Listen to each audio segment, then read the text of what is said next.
Okay, Mirren, before you go, we just have to ask this quick screener if that's all right. So do you wish you weren't alive anymore? Yes or no? Sometimes. So if Yeah, I definitely think about that. okay. Have you had thoughts, Mirren, about doing something to make yourself not alive anymore? When I have those thoughts, I do. Yeah, I do wish I was dead. So.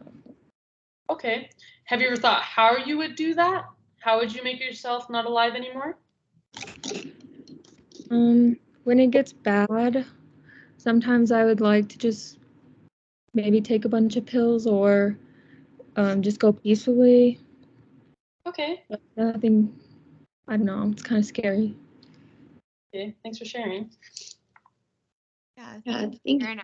You know, it's sometimes hard to talk about, but do you think that this is something like taking those pills, when you think about having those thoughts of ending your life, is that something you think you actually might do at some point?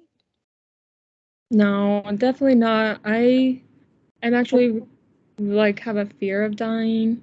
So even though like I wish I was dead, it would make my life easier. I don't think I would ever really want to kill myself. So have you planned out any ideas of how you would do it? No. Okay. And when you have these thoughts, how frequently would you say that they occur? How many times have you had these thoughts? Lately, I feel like they've been coming up at least, usually on the weekends is when it's bad. So maybe 2 or 3 times a week. Okay. And when those thoughts happen, how long do they usually stick around for? Maybe an hour. Okay. Okay. And we just have a few more questions to ask. I think Whitney will get into this next part. Yes. Have you ever done anything to try to hurt yourself this Mirren?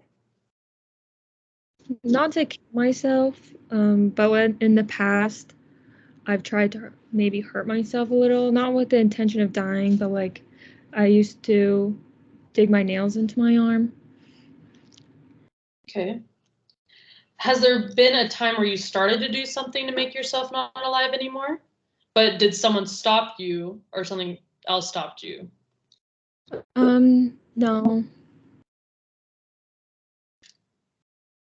Okay.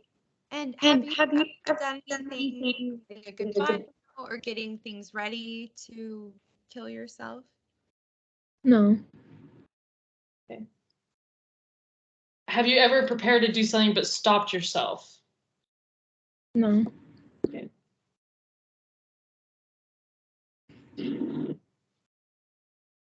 Okay. So those questions are a little concerning to us. We want to make sure that you're safe. So if it's okay with you, we'd like to write up a little safety plan for you for when those feelings do arise, that you can lean on it and be able to reference it. Is that okay? Yeah, I'd like that. So can you name two people you can ask for help when you need it? Yeah. My little sister, she is always worried about me, and probably my mom. Okay, awesome. We're so glad that you have those supports, and you know that these things aren't always easy to talk about, but thank you so much for being honest with us today. And what are some ways that you like to connect with those people, with your mom or your sister? What are different things you can maybe do with them or engage in with them? I like going on walks with my mom, and me and my sister like to go out to dinner too.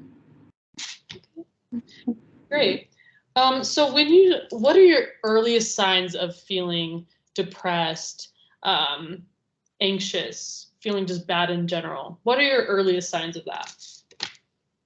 I feel like when I know it's gonna be like a bad weekend for me, I usually start being really mean to my family, and I feel guilty, but I can't stop it.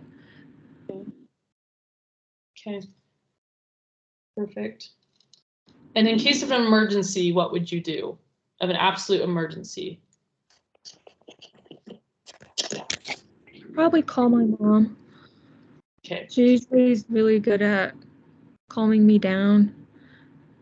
And so, yeah. If there was a big enough emergency, would you call 911? I think so, yeah. Okay, awesome.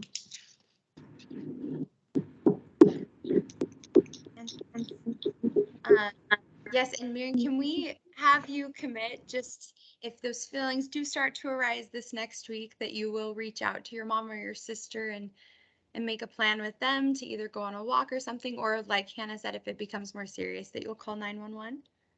Yeah, I'll do that. Okay. Well, perfect. We hope you stay safe and that you have a great weekend. Yeah, thank you. Okay. All right. Thanks. Cut. I feel like Mirren's behavior was pretty flat. Any other perceptions of her? I don't know. Yes, I felt like her intonation was, very, like, she didn't have a lot of intonation or excitement in her voice, and I couldn't tell if it was apathy or if it was just exhaustion. Yeah. It was, what would you say, Mirren, about yourself? Yeah, I feel like if we're doing like a kind of like a mental status exam, so like the mood and the effect would probably match up, like being depressed and suicidal and stuff, you probably will be pretty toned down. So yeah, I agree. I feel like with Mirren not having a plan or much intent really, I mean, there was some definite ideation. I feel like the safety plan was pretty sufficient for her needs. What are your guys' thoughts? Yeah, I definitely agree because it wasn't like anything intense where like I would have needed to go to like a hospital or anything or check myself in somewhere or you guys check me somewhere. But I think a safety plan was probably the best thing. So then like when the client, is having those feelings, they're like, oh, I just talked about this. I should go talk to my mom. I should go talk to my sister. But yeah. Yeah, I think definitely. Oh, go ahead. Go, Whitney. Oh, I was just going to say, I agree that the clinical implications, I feel like the safety plan was definitely sufficient and that there wasn't like a high level of concern that I would have as a clinician about Mirren's behavior or worrying that anything drastic would happen to her, that she would harm herself. So yeah, and I feel like if Mirren was under 18, that like if we could get a copy of this like to the mom and to her to take home, I feel like that would be a good thing, so they can look at it. It's not like just mental. It's like here it is right now, and you can have a copy of it. That's what I would think. So yeah, and maybe like encourage the client to like, if they are feeling like this like pretty frequently, to maybe reach out to your support system before you start feeling like that, and I don't know, I guess like confide in your family how they're feeling, so they can also check up on you and know kind of what's going on. But obviously the client doesn't have to do that, but like maybe encourage them to try to express themselves a little. Yeah. Do you think it would have been more healthy potentially for me to have suggested make a plan to go on a walk with your sister or go to dinner with your mom, instead of saying the way I said it, where I was like, if you start to feel this way, then do those things. Like maybe it would be more helpful or beneficial to next week talk to Mirren and say, like what can we do to kind of get ahead of those feelings? So I think that's a good point, Mirren. Yeah, like a prevention almost instead of, yeah.